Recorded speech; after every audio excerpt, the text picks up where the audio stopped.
అబద్ధపు హామీలతో అధికారంలోకి వచ్చిన కాంగ్రెస్ ప్రభుత్వం 100 రోజుల్లోనే తీవ్రమైన వ్యతిరేకత వచ్చిందన్నారు BRS working president KTR.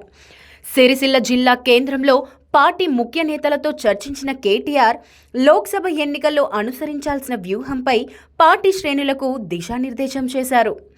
Parliament ఎన్నికల్లో బీఆర్ఎస్కు విజయావకాశాలు ఎక్కువగా ఉన్నాయన్నారు.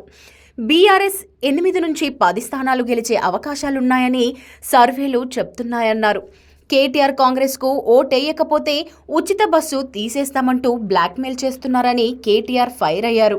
దీనిపై ప్రజలు కూడా ఆలోచన చేస్తున్నారన్నారు.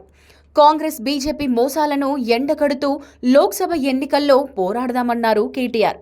అసెంబ్లీ ఎన్నికల్లో చాలా స్వల్ప మెజార్టీతో కాంగ్రెస్ గెలిచిందన్నారు. గత 5 ఏళ్లలో కరీంనగర్ పార్లమెంటు స్థానానికి బండి సంజయ్ చేసిందేమీ లేదన్నారు కేటీఆర్.